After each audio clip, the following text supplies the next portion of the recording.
I was just gonna go through. This is actually my first drum smoker build.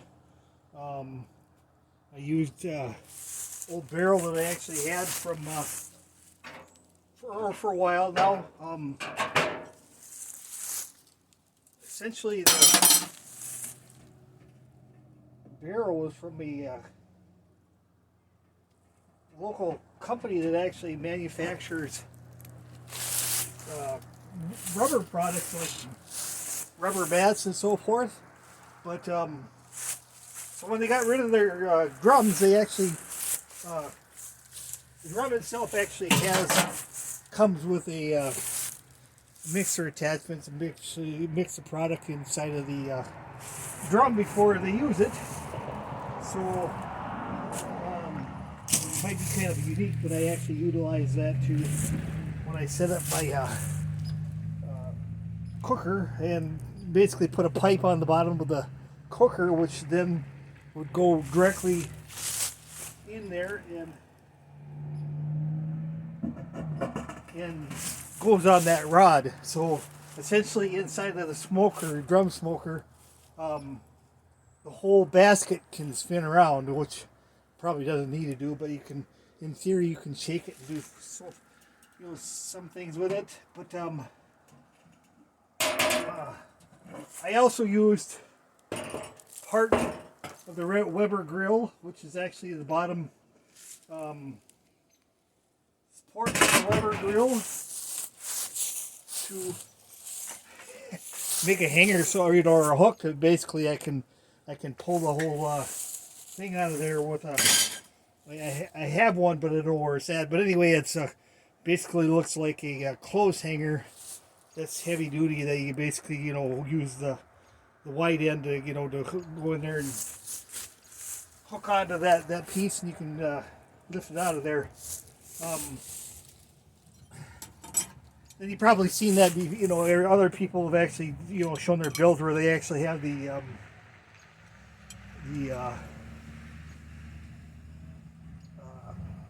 rods or the sliders or whatever inside of there where these hooks hang on. Basically they're usually used as display racks sometimes in stores, and so these are usually the about 3 times the length, and I just cut them off, and so you can hook them on inside of the drum at any level you want, and then you can have more than one obviously, and then just put your rack inside of there. Then I guess I'll go through the front. I actually used only one hole, because actually this drum actually had one built-in 2.5-inch bung hole on it. So I just basically drilled a hole through it to fit I think this is inch and or 2-inch pipe, black pipe into there, and then I branched it off into a T. So I actually have only one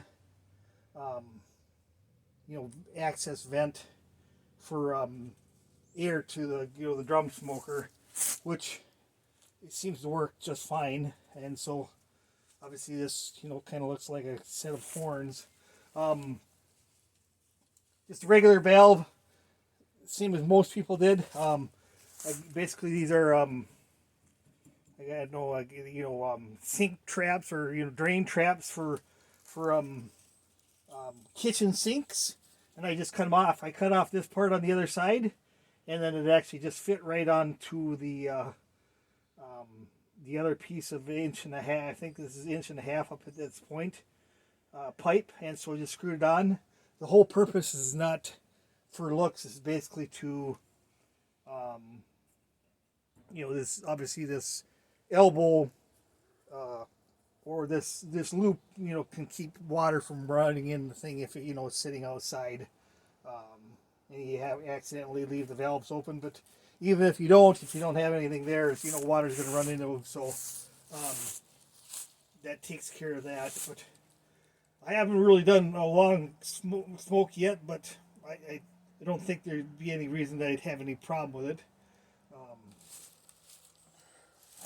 Then the next step I did is basically take the upper lip or the rim off of the Weber grill, a 22-inch Weber grill, so that I can actually use that and retrofit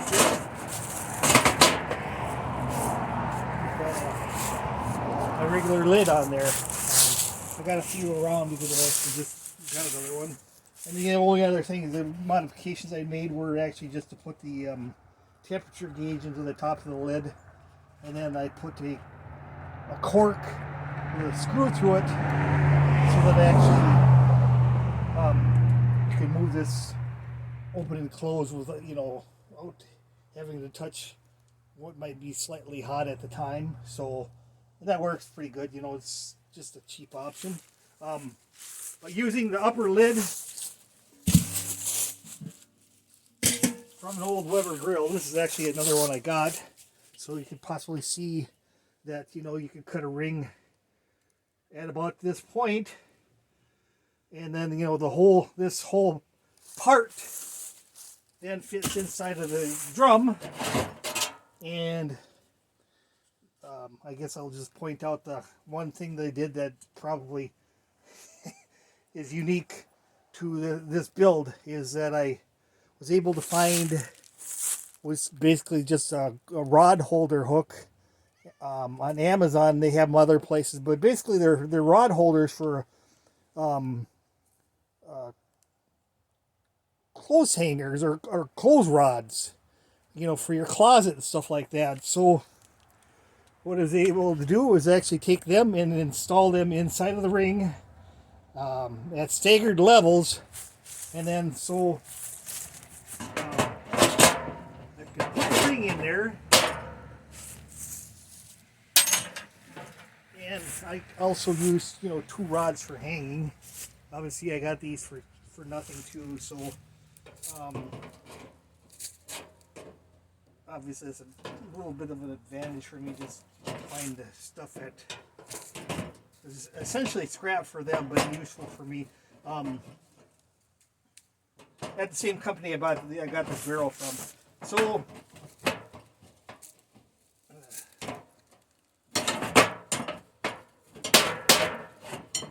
not sure if I'm using the right rod. I better.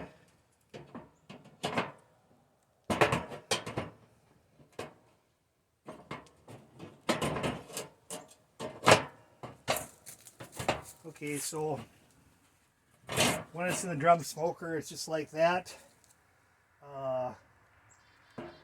So you don't have to make any extra holes in your drum to be able to use rods on there. And then, you could just, so you can essentially use it either way with, rods to hang food or with the racks to place food onto.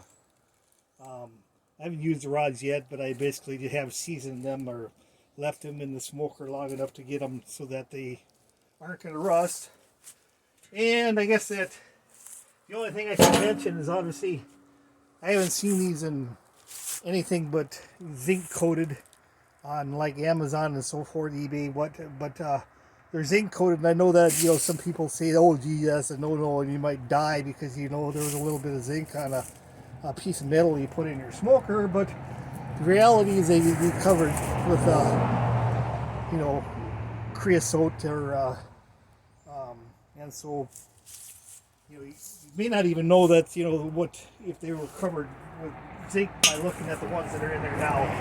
So that's kind of what I have.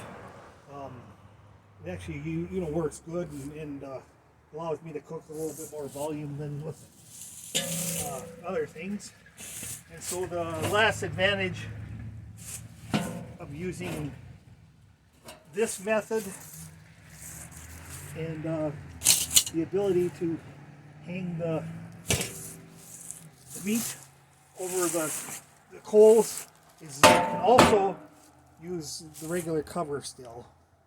And so essentially I have not modified this, but obviously I could put a exhaust on here and utilize these holes and basically, you know, make this cover as something else. But I have not really found any need to do that because I prefer to use the Weber grill cover. So that's kind of how I did things. Thanks, and have a good day.